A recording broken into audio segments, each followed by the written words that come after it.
part 1 of 3. This is gonna be different.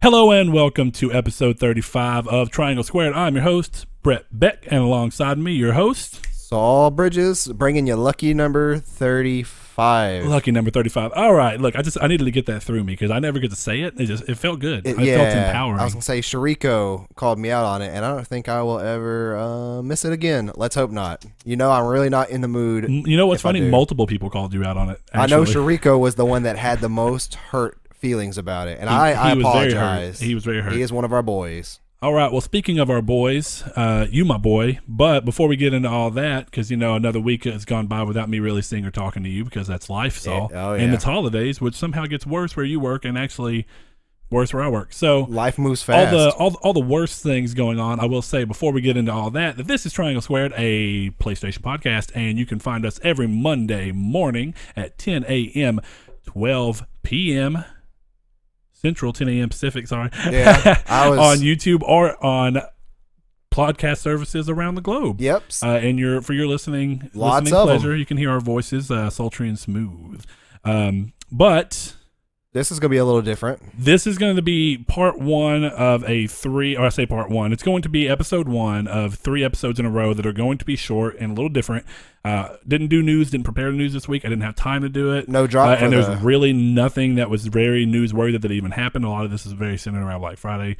Who would want to combat that by trying to release news? And, you know, the Destiny thing and the Battlefront. Yeah, it's just the stuff that's been circulating for a while, so I didn't feel like it was really worth talking about too much. We can talk about it ourselves, but there's no reason to type it in the news and waste time, and I didn't really have time. And holiday ends up getting you around a couple people, but... So this may be a common thing around Christmas again, but we... Yeah, it will. Three of these episodes, we're not going to call them like 35A, I don't think, and B and C. I think we're just going to do... it's going to be 35, 36, and 37. They're just going to be shorter episodes than usual. There's going to just be a main topic, normally something that's a little offshoot that doesn't have to do with anything in the news or anything really going on. It's just going to kind of be off-topic stuff so that we do our best to continue to put out, like we've committed ourselves to do a podcast. So we never miss an episode. Never miss Except an episode. me, I missed one, but we got the episode out. So, but Triangle Squared as a podcast still existed. It did, and that's yeah. what's important. We will never miss a release. What I'm waiting is for the day where neither one of us are on and 2 people that we know just come and record. I'll come by myself. I don't care if I have to do it through my phone. I'll live stream it through my phone. Well, I'm just thinking it'd be funny if we could just get 2 people who aren't either of us, and someone pops in for the first episode, likes whoever does those episodes, comes in for the next week, and we're like, we're back, and they're like, wait, what? Yeah, they're like, but you know, it's just holiday stuff. I'm going to Fort Worth this weekend, this coming weekend, which will be the 2nd of December, the date, not the weekend. Yeah, this was Thanksgiving week, so we didn't have a lot of time, and schedule's pretty rough for Saul because he is in retail technically pretty to much, an extent. Yeah. So with that being said, obviously he's got a crazy work schedule, and then it's just, and then next week's gonna happen with him. So hopefully Saul's here for all episodes. He should be, and they're gonna be. It's just we're recording on weird times, and then PSX is gonna be weird. It's gonna be a filler episode, but we're also going to do a episode from PSX from our hotel room. Now that they've moved the showing around. Oh, we are, or you are? Yeah. And now that they've moved the showing around, I didn't know that. The showcase is happening. It's not even a showcase. They're just whatever. They're calling it like a get-together thing, and there's going to be a couple of announcements, but nothing big. They're not calling it a showcase or keynote. It's on Friday now. Yeah, I remember that. Which is super weird. Me and Ryan were talking about it. Ended up coming around that he thought maybe I was wrong, but did end up I was right. And I'm glad he was able to clarify because that is kind of a he clarified bad thing. with Sid Schumann. So we're all good. But yeah, with all that being said, we're going to Friday night is probably when we're going to record for the PSX one, so there will be 2 episodes that week. We'll probably post the episode as soon as it gets done rendering for us for the PSX one, so that'll pop up on the weekend, probably Friday night or Saturday morning. So you and Blaze are going to record one at PSX, yeah, and then we're going to record one the Wednesday before. Yeah, so there will be a typical episode on Monday following our standard schedule, and then if everything goes as planned, which there's no reason it shouldn't, we will have at least a majority of weeks of content to release Monday through Friday alongside the normal podcast. How are you going to release the one from PSX, the Triangle Squared? Yeah, just whenever it's done, I'm going to go ahead and upload it. Okay, so is it going to be is that going to be 37?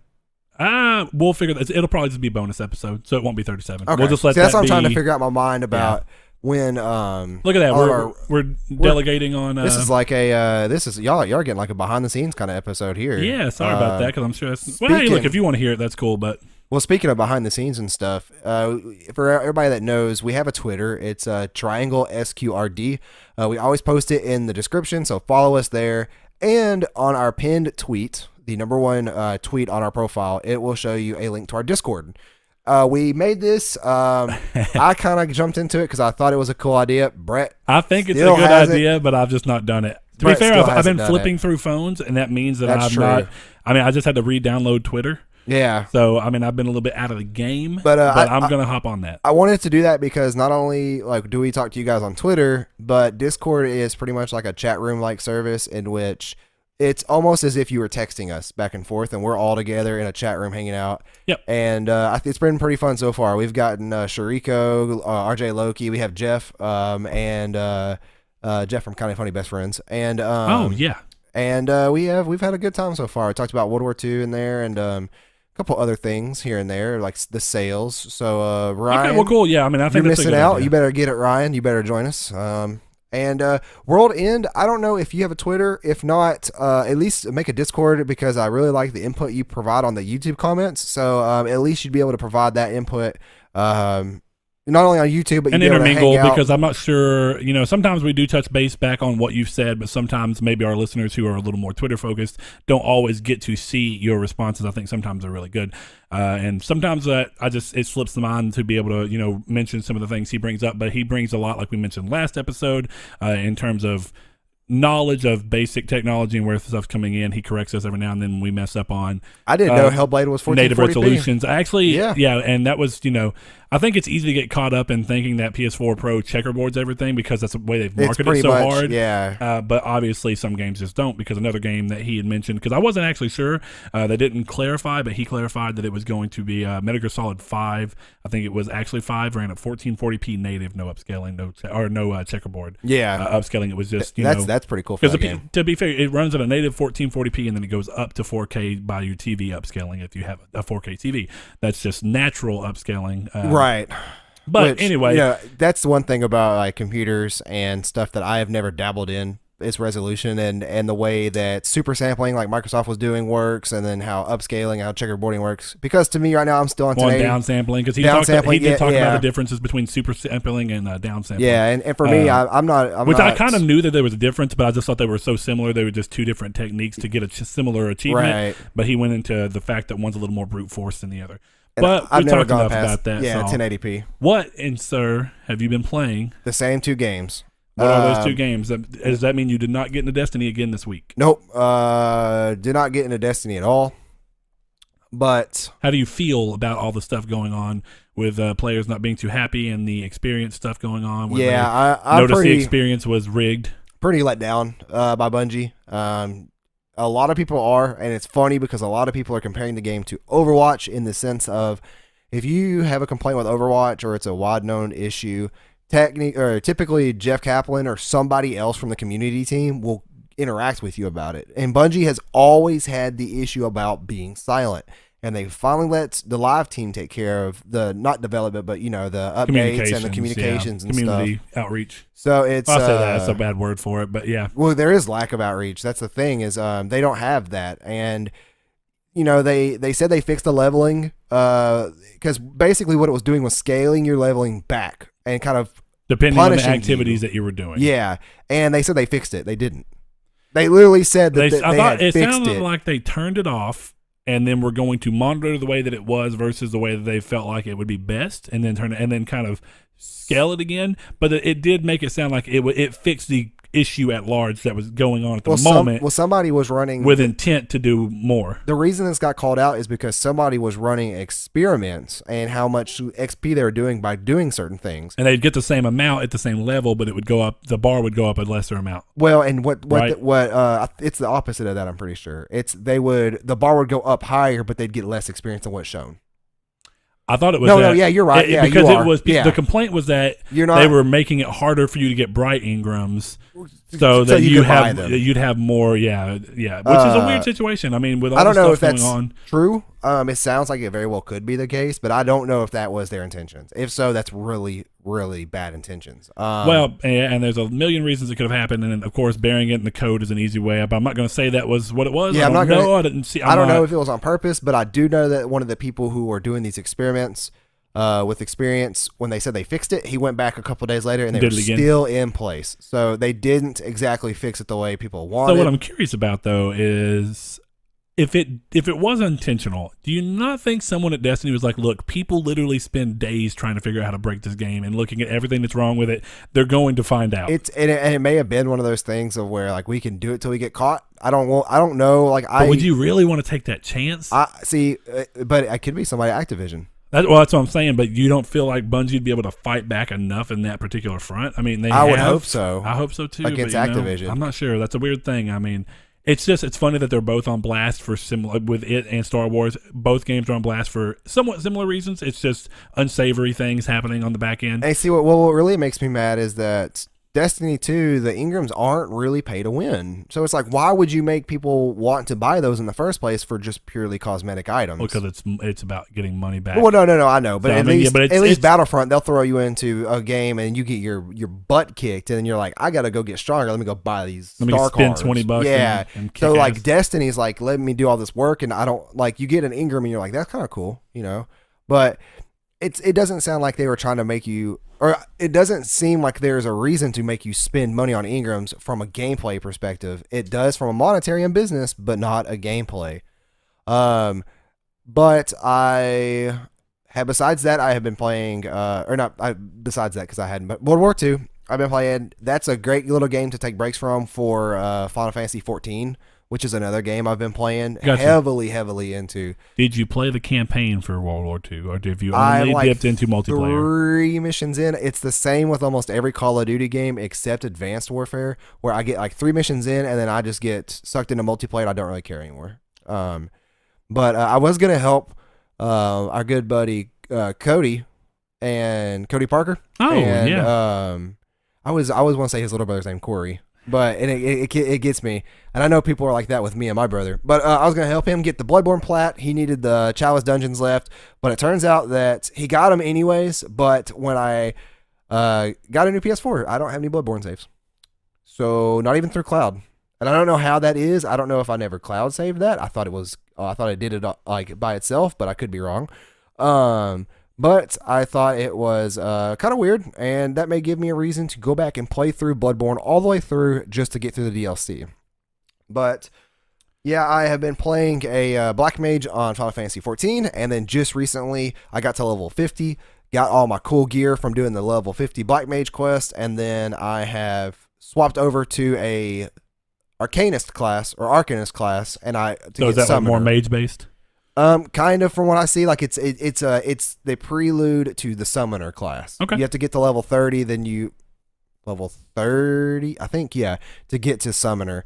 But other than that, really those 2 games, I got Persona 5 on sale through the PlayStation Store for $30. I had a coupon to use with it, got it cheaper, and I will be playing that shortly. I don't know when, but I know it'll be soon. Because I know I'm going to have to beat that game before the end of this year. I got you. All right. Well, in my twist, I did not play Diablo at all this week. Me and Donovan did not. Reached out to him a couple times, but just to do things outside of gaming and schedule conflicts happen. So didn't play that at all. I don't think I mentioned this last week. I'm pretty sure I beat it right after we recorded the day after. I did beat my first run through of SteamWorld Dig. I'm wondering if I want to run through it again and work towards it doesn't have a platinum, which kind of sucks, but I don't know if I want to work towards the 100% or if I want to just hop into SteamWorld Dig 2 and see if it has a platinum and then start going towards that one and also get a new game out of it. Game was really good. Yeah. I enjoyed it. Yeah. Anyway. Mustache hairs. Anyway, I kind of want something new to play, but I may just keep running through that game because that game is really fun. But I need something to play for the plane ride to the flight. That's what they're called. Yeah, I was like, you're throwing me off. PSX. So me and Blaze have been talking about that and didn't know if I wanted to hop back into Salt and Sanctuary or not. But moving on to what I have played, I picked up a couple games that I've not touched, but I'm going to go ahead and talk about those. I picked up Deadpool because I got it cheap enough. I was like, hey, you know what? At this price and the fact that you can't get it digital anymore, I'm just going to go ahead and pick it up. I've heard decent enough things about it, and High Moon's a good studio. I picked up Hidden Agenda. I somehow was unaware completely that all of the PlayLink games, require you to play them with their phone. There's no way to play them traditionally at all. That's the one, not grudges I have against it, but one of the things about it I don't necessarily love. And then secondarily, they are all $20 from what I've seen so far. And I was surprised because definitely with the quality of Hidden Agenda, it just is really surprising to me. That ended up going down. So I picked up that, and then I finally picked up Need for Speed Payback, which is something I had pre-ordered, but I didn't pick up because it didn't jump out at me, and I had too much stuff going on. Is that the new one? Newest one, and I pre-ordered it. This is like 3 weeks later. I got it for $30. Yeah. So I don't like the fact that there's no parts for you to get out of your car. What do you mean? There's only things called cards. I wanted to look into that because the game looked like it was built around. Are you sure you're not talking about just with the classics? You can customize your car, but you have to use cards now. Well, from every review I've watched, and I can't watch. I'm gonna have to see that because there was you can fix up these older cars, and I thought that cards went into that, but we'll see. But yeah, it sounds like if you wanted a new muffler, you're gonna get a card from like a random drop-in when you win a race, and then that'll be how you upgrade the car. I'm not going to say no to any of that until I play it and see, but I really enjoyed the last Need for Speed from 2015. Thought it was a good game. And if this iterates on it in any real way and has at least a passable story, I'll probably be satiated. Definitely with it being $30, that's less of a risk. If I don't like it, I'll just get rid of it. But going back to what I did play, I finally hopped into DotHack. I've never played the game, so I don't know, but I'm a good bit into the first DotHack Sign GU, or DotHack GU. Loving it. This is a game series. This is a game I've never played. It's a series I liked when I played the original ones, but little weird things that are just like small complaints. Voice acting, almost the whole game is voice acted. But even with the voice acting, unless it's a fully animated cutscene, the lips do not move on any of the characters, which makes it really hard to figure out if they're saying stuff out loud. Yeah, but 2006 and 2007 PS2 game. Yeah, that's late PS2. That was when other games were doing full range, but it's a budget game. Even the Devil May Cry series from Devil May Cry 1, I'm pretty sure Devil May Cry 1 had lip movement, right? I don't know about Devil May Cry 1 because it had locked cameras and stuff, but it probably did. But it's also a way bigger budget. Well, yeah, but these are in-engine cutscenes until they flip over when they're fully animated cutscenes. That's what I'm talking about too. Yeah, they go in. There's mouth movement, but the majority of the game is in-game cutscenes. Didn't Kingdom Hearts 1 don't have lip movement? No, it had lip movement, but there was ones where you could see full articulation of the mouth, and then there was some where it was just the black texture opening and closing, which is still better because the problem I've run into is there's a couple times and the subtitles don't do enough to show you if they're saying it out loud or in their head. And sometimes they're saying stuff in their head, like the main character is talking to himself, but you can't quite tell it because their mouths never move. But the story's really good. Combat's a little weird. There's no dodge roll, but there's block and there's no jump. But I'm getting used to it. I'm hoping those are in later games. And then I want to say I played something else, but Skyrim VR. And I talked about. Are you enjoying that? I am loving it so far. And don't get me wrong, I'm not saying it's without its flaws, but it's really interesting. And one of these days when you're off, you should come check it out. It's pretty interesting, and there's a couple of things that, again, while not perfect, are good enough. Like bow stuff feels very satisfying because you actually have to pull the arrow and notch it. I may have to play that next Wednesday when we record the small podcast, but I'm not going to show it on camera or nothing, but that's how the upgrade system looks in Need for Speed. I want to show Brett now for all those audio listeners. It's literally a grid system that has these benefits on them. They look like cards. I don't know. We're going to see if that's really a card or not, if that's just you weren't rolling through the menu, because that doesn't look too terribly different from the way the menu system looked in the last game. But yeah, it does look. It looks the same. But like if you go through here, it is. And again, it may make more sense. Speed cards represent the soft RPG progression for individual cars. You get them by winning races or gaining shipments. Loot boxes for leveling up. The shipments are just the game's based around being it's Fast and Furious. It's like a heist thing. No, I know. I think, but you could buy shipments were real money. You probably can. Is what that review said. I don't know if that review is right. No, it probably is. But I wouldn't be surprised if that's a natural story thing. So anyway, that's what I've played. I don't think I've played anything else. I've been a little busy this week, so I've not just been out of my way. I do need to finally hop into the Marvel Guardians of the Galaxy Telltale game, but I've not done that yet. But I will, and if anybody's played it and likes it, please tell me before I go spending too much time. I've already spent my money, but time is a little different. I just haven't heard anything either way about this one, so it's a little hard for me. I want to just trust it, and I hope it's good, but I wonder if it did very well. I will say that monetarily, because it doesn't mean it's a bad game, but if you want something to spend your time on, the entire complete edition for Final Fantasy XIV is $25 on Amazon. I'm good for now. I was gonna say that will it's literally. Time. It has nothing against the game. It's time. I don't your time can't away. Can't do it. Got still too much to play because with Christmas coming up, December hitting, I am most likely about to buy. Once I get through DotHack 1 at least, and I'm kind of getting a feel for how long the games are going to be, I'm probably gonna go ahead and hop in and buy Steering Wheel and Gran Turismo. That'd be cool. So one thing that was actually kind of cool is that Sony did talk about the fact that they're listening to fans, at least from a business perspective. They're saying you asked, we listen. There's going to be some traditional updates to the Gran Turismo Sport that looks like they're going to add some form of a campaign, a natural campaign. Cool. I'll definitely play it then. I want that natural campaign. I want. Which I felt like it was fine for it to not be there because they didn't number this one. I felt like on purpose. This was not Gran Turismo 7 on purpose. I'm interested to see Gran Turismo 7. It's kind of exciting to me. If that's going to be a thing and how far out it is, it's going to be a little bit weird. I would hope like 3 years at the latest. Because it sounds like they already have a good engine. We'll see, because hopefully, because it's already been it's been 4 years, I think, since Gran Turismo 6. It came out PS3 2013, I think. So if so, it's been 4 years, and maybe a launch title for PS5. There's been arguments that Gran Turismo Sport was unfinished at launch. I don't agree with that, actually. I feel like the type of game is different. The argument seems to stem from the fact that people expected it to be not so online based, whereas I kept saying the sport aspect was to pull away from a traditional Gran Turismo game and have more interconnectivity and be more of this games as a service idea, which I don't mind. I think it's an interesting idea, and as long as you can do it right, which it sounds like they are. You know what? This is a great time since this is a smaller episode, and I think it's an interesting enough thing for people to hear about in general. Ryan, and it ended up getting buried in tweets, and I forgot to find it for user questions, but it's one of the better ones I've had. He was asking, how do we feel about timed events in games, or events that come around but you only have so many days to do them. I love them. And his argument was that you missed out. And we talked about it a little more on the Division, but before I talk into what his thoughts kind of were, and I may miss out a little bit, so Ryan, feel free to expound on Twitter if you'd like. But what do you so you love them, but what do you love about them? It makes now when I get these timed events, I'm thinking more so of like maybe holiday events. Okay, so what you incorporate that? To be fair, I don't think he's saying that that's not part of it, but I think he's more talking about like a perfect example of recent time periods is like Assassin's Creed Origins, like 2 weeks after launch, not even 2 weeks. I didn't have time to beat the game, and I play games pretty quickly normally. Assassin's Creed's long. They had the Trials of Anubis, which is a thing where you had to be a certain level to really stand a chance, and you only had a week to do it. And now there's a new trial out to fight Sobek, Trials of Sobek or something like that.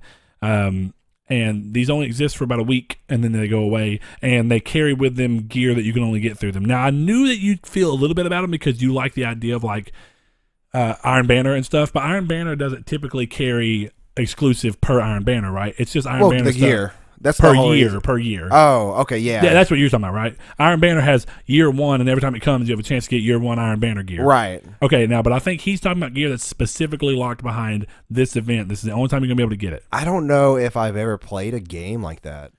It seemed like whenever we were playing the Division one night, he was kind of aiming at the Division 2, like there's some stuff going on where you only get a week to be able to get some of this gear that's in like I can't remember what they're called, but it's a timed event that goes on in that game. And he said they only give you a week to do it. I can share his pain because we were playing Destiny quite a bit, and I still never got a single piece of Iron Banner armor, and I did play Iron Banner. Oh, no, dude. That was one thing that people were mad about Bungie is that like they need to fix the drops because somebody said they turned in 75 Iron Banner tokens and got 2 Titan helmets, nothing else. Yeah, it's a weird situation. So, I think that there's an argument to be made that yes, there's people that can miss out on them. I think they're good too because I think that they give you more of a reason to come back than you would have if it was something you can get at any time. Well, like my thing is I like them, but they need to allow, if you're going to do it, announce ahead of time that there is a level cap that you have to meet to do it, and announce how long it's going to be. That way you can try and prep your week around it. I think that they do, and I'm not saying, so I don't know Ryan's complete experience, but he had issues with it. There's some stuff going on Gran Turismo where you could get certain rims or something like that is what it made it sound like. And I actually didn't know that customization was that deep in that game on the demo. I didn't mess around with that much. But at least there were certain things you could only get during this time period. I know that much, be it paints or whatever, skins. And he said it sounded like he was missing out on those due to time constraints, which I think that's his bigger argument is against them, because he doesn't like them. I can say why now that I kind of have an idea. Before I say why on his, I'm going to say for me, like I said, I think that there's good reasons because they give more reasons for someone to want to come back to a game, which is, again, comes back to this idea of a games as a service. So Ryan's thing kind of comes down to the fact that he's a completionist. He wants to be able to get everything in the game.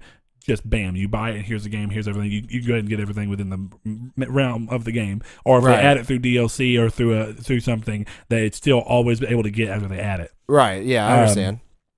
And it does sound like a lot of that comes, and I can completely understand that from being a father and somebody who works 50 hours a week and has other hobbies that they want to pursue, like music and stuff. Is he a father?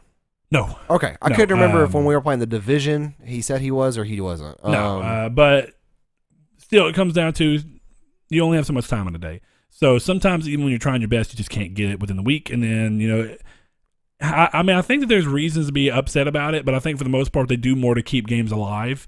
And I think that's the way that gaming is kind of moving. I'm not going to say that the whole way of gaming is moving, but there's definitely this new corner that's going to be these games as services ideas. And a lot of people are going to explore with it before we see whether they stick or not. Like whether this comes a common thing in Assassin's Creed titles moving forward, you don't know. Right now, it looks like it. Right. But it's experimentation. It's a cool thing to me, especially seasonal stuff. I love seasonal stuff. Now, I get the idea for seasonal stuff because games have been doing that for a long time. RuneScape's done that. I'm looking forward to Christmas in Final Fantasy for the first time because I started playing the game in February. But from the screenshots and stuff that I saw, and Christmas during, was it the Dawning during Christmas last year for Destiny 1 was really cool. Yeah. And see, I kind of get that one a little more because it makes sense as to why it's tied to a time period. Right. And RuneScape's always done that with their thing. You have like normally 48 hours. That way, depending on when Christmas falls for you, it's kind of a weird thing. And that way you have time where you can still spend time with family, but you can still log on and do the Christmas quest, get the Christmas items. And see, that's what that's something I've always done. I think that if they announce it ahead of time, and it makes a good requirement window, like a week, not like 2 days or something. And I think that if they announce the requirements to play it, with the announcement of it, like then you're generally okay with it, and you even like the idea. Well, yeah, it sounds like a fun. It sounds like a fun thing. That if I beat Origins and I wanted to go back, that may very well make me want to go back. Like it sounds like a fun idea, but I understand that on a completionist side, that it messes with you too annoying. Because now those things coming up. It's like, well, now I'm not gonna come through with the game.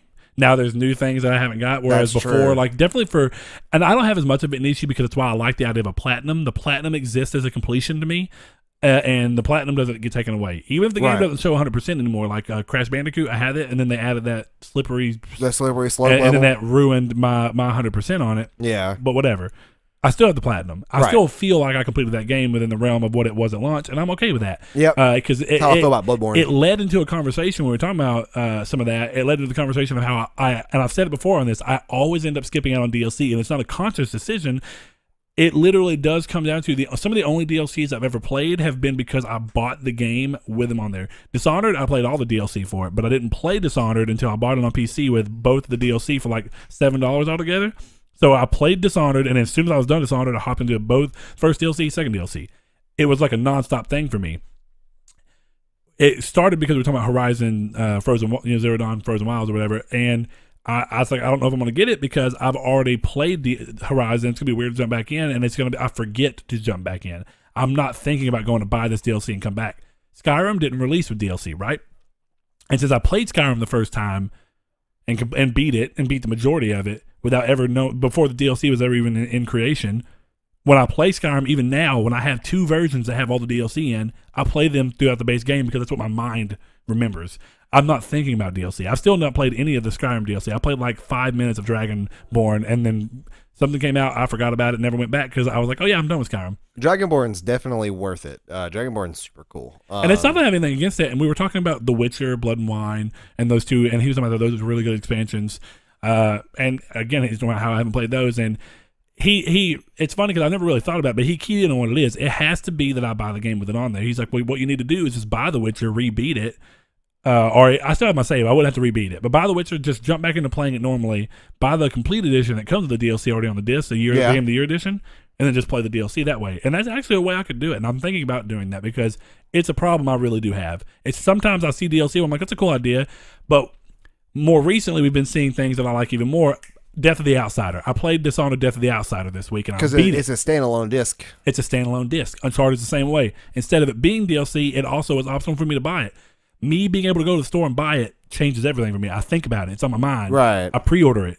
I get reminded of it. Right. And then I can pop it in. I can look down at my game case and see it. That's I know it's there. Yeah, that's certainly a different mindset. It's like it ties into like my digital thing. I don't buy games digitally. So why am I going to buy DLC? I don't think about buying games digitally. I don't ever go to the PlayStation Store. That's true. See, I'm fascinated with how easy digital works. It's like Friday night, I think, maybe Thursday night, I was at work and I was on break and I noticed that on a Reddit post somebody was like, "Oh, here's the Black Friday PSN sales," and I saw Persona and I'm like, "Cool." Go to the app, hit download. It's on my PS4 when I get home, and it's kind of like Bloodborne. If I didn't have Bloodborne digitally, I probably would have sold it. And I already did. That's why I rebought it when it was on sale for $20. And I sold it because I thought I was done with it. And see, my whole thing is now that I can. That's why I don't trade games in. Yeah, well, I'm financially stable. I don't need to trade games in. I can just buy them outright. Then, in which I would just buy the games digitally, and then I will always have them. And Cody was talking to me about Bloodborne. We were text or PSN messaging back and forth, and I just opened up the PlayStation app, downloaded Bloodborne again, and I was at work. I'm not saying I don't see the benefits. Getting my haircut. Haircut, I was doing something. Yeah. I'm not saying I don't see the benefits. It's made me lazy. It has, because I don't want to change disc. Like I like the idea of everything being on the PS4. Now, again, I guess it's also a setup of where you're going. Portably, that makes way more sense. I do that on my Vita. I do that on my Switch. I bought Mario Odyssey physical because I did have some stuff to get away. To get rid of that was literally taking up room. Like the PlayStation camera you gave me with the PS4, that was resale value for like $30 with the deal they were running. No, you traded it in for that? Yeah, and I was like, if this is literally sitting in a box in the closet, let me just trade this in and get the game for half off, really. Yeah. But yeah, like Breath of the Wild's digital, Thumper's digital, everything on my Switch is digital. Sonic Mania. And people can't steal it. You can't lose it. There's reasons. But I mean, within a realm of normal, like, here I am, this is my setup. I normally don't have games missing. I normally check, and I'm cracking down on that more since I did have Titanfall 2 come up missing. Right, which is super weird. It happened right after we were like, "Oh yeah, you have that game, let me borrow it." It was not me. I promise, audience. It was not me. Saul. You would see that it had been recently played, or a trophy would have been popped. Anyway, guaranteed. It's weird. I kind of get that, and we've had people ask us before whether we prefer digital or physical, and it goes to show the mindset behind why I think you'll always have to have physical. Don't get me wrong. It's not saying that I can't change, but it would be a really hard change for me to make if they ever just went completely digital. I wouldn't like it. See, I think that if I was good at Photoshop like you were, or if I just took time to learn, or GIMP, if I took time to learn out how to use it and make things, free software, I would literally open source. Literally go 100% digital, and then every game I bought, I'd make my own case for it. Well, if you liked it, retro enough, style. Guess, but no, I would do it because I wouldn't buy a game I don't like. Typically, I don't think I ever. You don't know, and that's another thing about buying digital. It's harder for you to want to take a chance, right? Do you not feel like if you bought a game for $60 and you end up hating it, that you would be a little miffed that you bought it for $60? Because there's no return policy right now. I mean, but I don't buy games I'm iffy about. Well, even if you think that you're going to be, okay, let's just say, I mean, this is a crazy hard line example, but let's just say you didn't really, you saw enough about Star Wars, you went dark on it. This is saying a normal consumer. Obviously, we keep a little more up with the news because we talk about it. But you see Star Wars Battlefront 2, you're like, that looks cool. They're adding a story. That one of the things I like from the first game. I've seen this much. I don't want to spoil anything else in case they show story stuff. I'm going to go dark on the game. Day of, comes out, you're like, great. Bam, $60, download it straight to my PlayStation. Comes out, you play it, you're like, ugh, what is this? Yeah, I could definitely see being that kind of person. And what's funny is before we started doing this, you actually used to kind of try and keep dark on games that you were mostly interested in. Now, close to release, you would try. See, I love reviews for the fact I don't care about your I don't care about people's opinions during the reviews for the most part. But they can tell you if the game's broken or not. Yes, and that is what I care about. I watched 2 or 3 reviews for Super Mario Odyssey. And I knew, I played the demo at GameStop, and I'm like, it's 3D Mario. I've never not liked a 3D Mario game, so I'm gonna get it. The biggest game that I think that I have bought and immediately regretted, I know it's there, and I can't think of what it is. Let me look at my trophies real quick. There is something I bought, and I'm pretty sure I bought physically too, though. Mass Effect Andromeda. No, I bought that because it was during a week. Oh no, it's in the same vein. Watch Dogs 2. You did buy Watch Dogs 2. Yeah, and that game was hot garbage. So. What I did was I went to GameStop and I was on vacation and I was like, I need some games to play on vacation. So I picked up Nier and I was playing Nier, and then I needed a game to play in between long RPG breaks. So I picked up Watch Dogs. Watch Dogs was so bad, and I'm so glad I bought it used at GameStop because I took it right on back 2 days later. I picked up Mass Effect Andromeda, but I bought that new because it was on sale. So that's how they got you. I traded in Mass Effect Andromeda for Grand Theft Auto 5 again, I think. You need help, son. Yeah, I bought that game like 4 times. Well, anyway, it's an interesting conversation, but that's why I think that there's reasons to be said that the digital future is a little scary for some. And there's reasons as to why. Because, I do the same thing with movies, because movies, trailers start to show too much when they get close to release. Once I have at least general interest. It's just dark. You try and just go dark as you can. I'm like that with Star Wars. I haven't watched the last 2 trailers. I don't need to. I think there's only been 2 trailers. There's been 2 in like the last 2 months. Yeah, that's my understanding. I think there's only 2. I don't know. I think there's 3 because I've only ever watched the very first one. And I was like, okay, good enough for me. I have a pretty good theory about what's going to happen in that movie. That I am literally, if I tell you about it, I talk to you about it, I really want to warn you that this could very well be. I'm so sure that I know that that's going to be what happens. Well, Saul, this isn't a movie podcast. I have to give you a spoiler warning because I know this is what's whenever we inevitably make that and do an off-topic podcast of some sort or a movie podcast, which I have to watch more movies for that to be viable. But hey, maybe you and someone else. Who else has? I don't watch any movies now. I just recently started watching Black Mirror. Have you ever watched that? The anime. No, the Netflix show. Oh yeah, the UK one, right? Yeah, dude, that show's weird. I haven't watched it. It's a good weird though. I told you I canceled Netflix. That's right. I would honestly review. They're dead to me. I would renew it for Black Mirror. They're dead to me. Black Mirror is so weird of a show. They're dead to me. No, they just because they took off your very terrible sitcom. Anyways, let's jump into the real meat of RJ the show. Loki would argue, sir, and so would a handful of other listeners. That's an opinion I just know is wrong. Like they say, there is no wrong opinions. If you like How I Met Your Mother, your opinion is wrong. I hate you. But anyways, so we with Thanksgiving just a couple of days ago, we're gonna go over games we were thankful for, and this for me was an interesting topic because I thought of a couple games. I'll peel my tape, boy. I like it. But a couple games that really got me back into the meat and bones of gaming, as well as what started. So how about you go ahead and go with your list? I don't know if you have a long list or a short I didn't list. really make a list because I want to say where my mind went on this. So where my mind went is games that I am thankful for that existed because sometimes they didn't do financially well enough to have a reason to come out with another one. Or this is all a personal thing for me. This I did not take in any. No, this is all personal. But I'm saying that I'm thankful they exist because they most likely shouldn't have, and someone was crazy enough to give them a financial, like, go ahead, here's my money, risk not getting it back, and then become successful. Well, it just Final depends, Fantasy because there's times that are not like that. Yeah, that saved Enix. Yeah, crazily, or Square. I'm sorry, not Squaresoft. Yeah, Squaresoft. But with all that being said, my mind kind of went towards a perfect example of this, and I've said it a few times, and I just feel like this is a good time to. I've not said it on the show. I think I've mentioned it mostly on Twitter. My kind of go-to for that first game is Nier Automata. Okay, and that comes from the fact that I'm thankful that game exists specifically for the reason that I think you remember me saying this when they announced it. That game should not exist. Yeah, I remember, and I think we talked about it in terms of sales, general reception at launch. The game reviewed poorly. The game sold extremely poorly.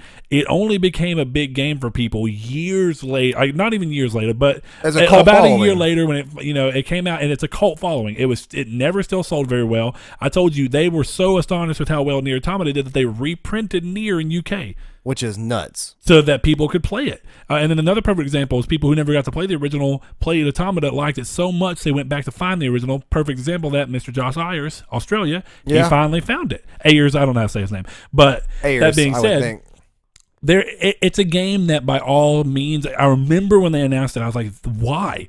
I'm excited as all get out, but literally, why does this exist? I was like, and so I'm going to expand that a little bit further. The fact that the Draken Nier is what that's called because they're all connected in the universe. Right. The fact that the Yoko Taro universe exists is amazing to me. Yoko Taro and I needs love it. to remake the first one. His games are beautiful. His games, I consider those games art, and they're a very different take on things than usual. So the fact that those have continued to go and that he's continued to get chances until it stuck, I'm just thankful for that. That's one of those things. Another game that kind of strikes to mind where I'm glad that the Trilogy exists, even though apparently none of them ever made as much money as they were expected to. Dead Space Trilogy. None of them ever performed to expectation. They're very expensive to make. Horror games are, and most people stray away from horror because another perfect example of that is Evil Within 2 has sold very poorly. I think even worse than the first game. No, that is not true. That can't be. I've seen so many more people talk about Evil Within 2 than the first game. Talk about's one thing. But sales are more about enjoying. But it doesn't matter about enjoying. It's the first game had performance issues, which gave the enjoyment factor Black a box, back seat. 20 frames per second with drops. There's all sorts of. But in terms of general sales, if I'm not mistaken, that game actually sold less than the first game did. Nuts to me. I would have thought that game. Like I've seen so many critics talk about how good the horror is that I think Shinji does in those games. Yeah. And it's very reminiscent of a Silent Hill 2, which is actually, I was playing through Evil Within 1, and it gave me Silent Hill 2 vibes. I mean, I could see that. It's just, it's an interesting setup. I think that there's reasons that horror games don't continue to get made, and that's because they're very hard to do. Most of the good horror games recently have been from indie studios. I mean, you see Red Barrels did Outlast and Outlast 2. Those were both. Outlast 2 I heard was pretty bad. I haven't heard anything about it. Some people didn't like it. It was bad due to the nature of the story. No, I heard it was bad due to the it's not a difficulty thing, but it's a reoccurring thing that kills you constantly, and it's more of a bad from a game design side. Well, yeah, it's more of a you get chased, you die, you get chased, you die, you get chased, you hide, you live, then you get chased again and you die. It's like, I don't know. I'm still interested to play it because I've heard very good things about the story. I saw a wiener in the first game. Those yeah, games you did. You saw a very odd looking wiener. Yeah. Those games are definitely weird. Yeah, that happens. I'm going to kind of go off on this tangent a little bit longer about this specific tangent. Death of the Outsider specifically, the fact that exists after Dishonored 2 also did not perform very well in sales. I think because I honestly think it was in development before the game released. I think they plan on. I don't know about that, but I also think that game came together real fast. Well, I mean, maybe. And then again, it's using assets from 2. It's not very long, and it's built on 2's engine and assets from 2, and you play as a character that already existed in 2. So there's a little less reason to go. It's weird, but what it comes down to is that the Dishonored series as a whole is another series that I'm surprised and glad exists. I don't think it's surprising that the first one exists. Arcane's obviously a talented developer. Bethesda saw that. They gave them a chance. Apparently, it didn't. They didn't make enough money for what they made enough to want to give it another shot, right? But they did not meet expectations, and the second one apparently did not either. It's actually funny. The whole Death of the Outsider thing is a cap on the series. There's no way for them to move chronologically forward now without introducing some kind of very, very weird thing. And I'm glad that they did it. It's likely their last game in that series. It's likely the last game that will ever be seen in that series, but it was very good. That makes me really want to play too. And I think Arcane are a fantastic studio. Prey didn't do very well. I hope that Arcane sticks around because while Prey didn't hit the same things I love about the Dishonored thing, getting back into Death of the Outsider, it's exactly how I felt when I played Dishonored 2. Getting back into that world is just is amazing. I actually kind of want to replay 2. It's such a good game. Just from the Prey's demo, it's like it got old really fast with the mimics. It was a super cool concept. The game design's also weird though, because the game design set up to where you can beat the game very quickly. Yeah. It's all about what you know. I mean, Dishonored 2 got beat very quickly too, though. All of their games because of the free, open nature of them. But I think that Prey was a little too open and a little too deliberate in its use of free choice. And I don't know. It's weird, but if you played Dishonored 1, yes. Right. You need to play Dishonored 2. I have it, borrow it, play it when you have a But I know what had happened. That's one reason I never beat it. Oh, so I know the story, yeah. All right, play 2. Oh, actually, I say that. If you ever get the definitive edition for Dishonored 1. I have it. I have downloaded. Oh. I've had it downloaded for a while now. So I had it physically for a while. Don't worry about Dishonored 1 unless you can't play the DLCs without beating it. If you can play the DLCs, play them. Oh, okay. Because the DLCs matter into 2. And they also matter into Death of the Outsider. It's a very tight universe. They pay very close attention to what's going on and the characters they use. I'm glad they've done that. But that's another series. Trying to go off on a little bit more. I'm going to think a little bit longer because I think I know the last one. No, you know what? I'm going to go ahead and say it. Gravity Rush 2. Gravity Rush 2 should not have existed. But I'm thankful it did. Yeah, I was going to say, this is a thankful thing. So you enjoyed your time with that game. With Gravity Rush 2? Yeah. Absolutely. It was everything I wanted in a sequel. Again, highly likely to be the last game in that franchise. There's almost no way they'd give it another shot. They didn't even talk about Gravity Rush 2 sales. I've never seen anything about it. I don't even think it ever broke 1 million sales. It likely is going to live alongside Sly 4 and being the last of its series. But we will damn well see. I forgot completely about you, Scorp Wild and Mitch in our Discord. I'm sorry, you guys. But it's interesting that you brought up Gravity Rush 2 because over the past couple of days of us all talking in Discord, which you guys should join just to have fun with us, Shariko pointed out, let me double check that it was Shariko, 99% sure it was. But he pointed out that Gravity Rush 2 should have been on a really good sale this time around because the servers are closing soon. Wouldn't it have been a good last goodbye to put it on sale for a really good, $20, $30 and get everybody to play it for? They gave that game everything they could have. The only thing I could say is that I think that game was it $60 at launch. Even if it was, I don't care. Even if it was. I want to say somebody pointed out. Yeah, World End. Yeah, it should have been $40. It would have been a smarter move. But you know what? The game got free DLC for being pushed back. They gave it to Raven. It was Raven DLC. That they handled the ending of this franchise with fan service, and I think they did it well. They let the game be what it needed to be. I think 2 is fantastic. It answered every question that one left and lingered. It didn't open any new doors or make you question anything that's very highly important to the world that's going on. And even though I haven't played the Raven DLC, I need to. I really need to. I think it's cool that they expanded on Raven because Raven is obviously a fan favorite. People liked her a lot. Yeah. That's another. I think Sony does a good job at letting games exist the ultimate that sometimes would not exist. It comes down to the fact that Gravity Rush ever came out as a first party title was already weird to me. It's not normal. It's not a first party. It doesn't look like a first party title. But Japan Studio does a lot of different stuff, man. They are the odd Demon's PlayStation. Souls, right? Yeah, and then Bloodborne, they helped develop on both of those. But they are the odd studio out for Sony. I think that if we're going to go into thankful, a lot of this branches back to some of the developers. I'm thankful that Arcane exists, and I hope they continue to exist in some form or fashion. Fantastic developers. I think that the Gravity Rush team, which is Team Siren, I think is what it is, Project Siren. Very great studio. I hope that they get to continue making games. It's so weird. There's so many games that come out, and you're like, I'm just glad that these developers have gotten to continue despite sales fighting against them. Right. And I'm glad that we have the studios to make these games. So really it comes down to it's thankful for Sony kind of letting these ideas foster and then also Square Enix letting some of these ideas foster. But Saul, let's go into yours because I've been talking a little too long. Well, I'm going to give a shout out to another company that just get out of the way. Is that Links to the Past is probably one of the most games I'm thankful for just because of influence, right? First actual video game I ever played. Wouldn't have gotten into video games probably if it wasn't for that. And that one game transpired into the person I am today because of the amount of time I put into it. When we were broke, and I think we still had a Nintendo 64, I would still hook up the Super Nintendo and play A Link to the Past with Seth and Chase and my brother Seth. And there's two Seths, two different people. And Big Seth, it was Seth. and it was so fun to I remember that I was probably in 7th grade maybe, and I was still playing the game even though we had a PS2. There was an ice storm that we got out of school for a couple of days, or just a really bad snowstorm, and we played that. Like, they came over. We had, you remember them Pop-Tarts that were Pop-Tart sticks that you could break apart? They were super good. I do. We got the fudge ones, and we sat there and we ate a box of those a day and played that while drinking Mountain Dew. It was super fun. So shout out to A Link to the Past. But I'm going to go ahead and say that the game I am most thankful for leans into a series, but it is, of course, the Soulsborne series.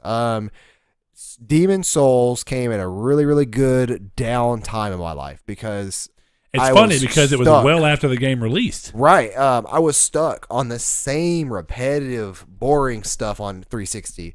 And I was stuck, like, I was tired of Borderlands and Battlefield 3 and Call of Duty, Modern Warfare 3, I think, and or Halo. Black Ops 2. Yeah, and Halo. I was sick of these games. And I remember I got a PS3 like 2 years before the PS4 came out, like a year and a half before the PS4 came out, if my timeline's correct.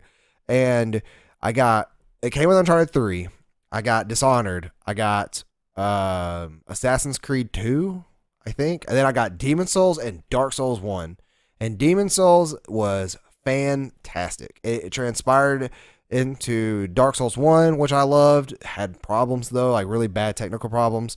And then especially Blighttown. Which thankfully did not exist in Demon Souls. Yeah, there was a couple. There's a couple. I'm trying none to think. is heinous. Yeah, none is heinous. Demon Souls was just so fun, and Dark Souls 2 holds a really, really, really cool spot in my heart because you remember me and you went to GameStop like 3 years ago, maybe 4 years ago, and I picked up the collector's edition for PS3. But like 2 days after that, I got my wisdom teeth cut out, or one of them cut out, and I couldn't do anything. Like I was taking antibiotics, and I couldn't go to work, so I had gauze stuffed in my mouth, and I played through Dark Souls 2 for like 20 hours straight. It was super fun, and then of course Dark Souls 3 was great, and then Bloodborne to top it all off.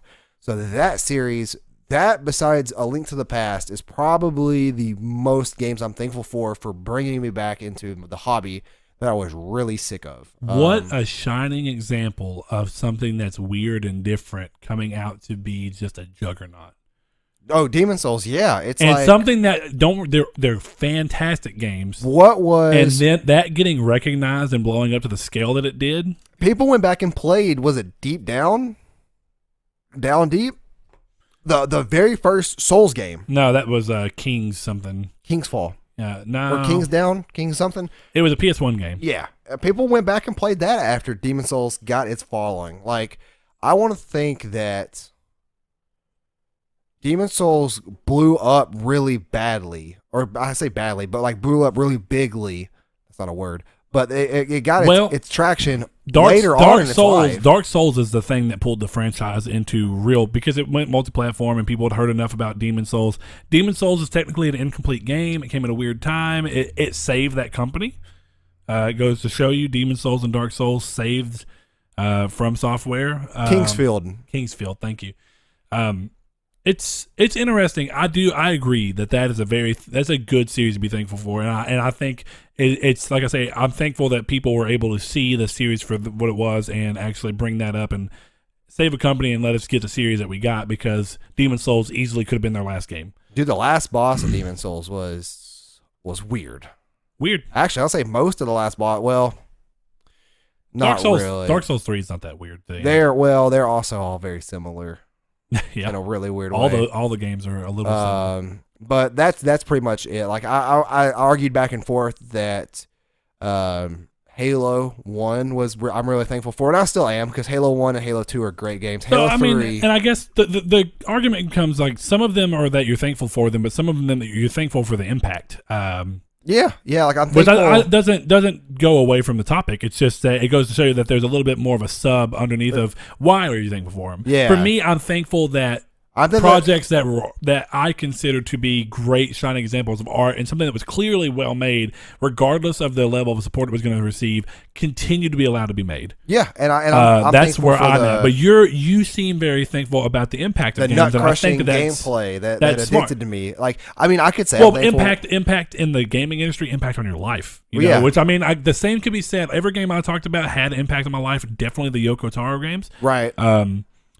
And if I wanted to go into that, I think I'm very glad that Kingdom Hearts exists. I'm very glad that Kingdom Hearts ever fell into what it was. It's probably the weirdest example of a mashup working in something's favor in that strongly of a sense. I remember Michael Dowdy talking to us, because this is right before I got into that series because of him, and I remember he was telling me, he's like, I don't think he said Final Fantasy characters, because. No, he might have. Yeah, I was 12 or 13. Well, I don't know. That's the smallest part of the game. No, well, he said it's that mixed with Disney, and I was like, that sounds dumb. Everyone said that. And then I played it at his house, and I was like, this is actually really good. How did that game get through?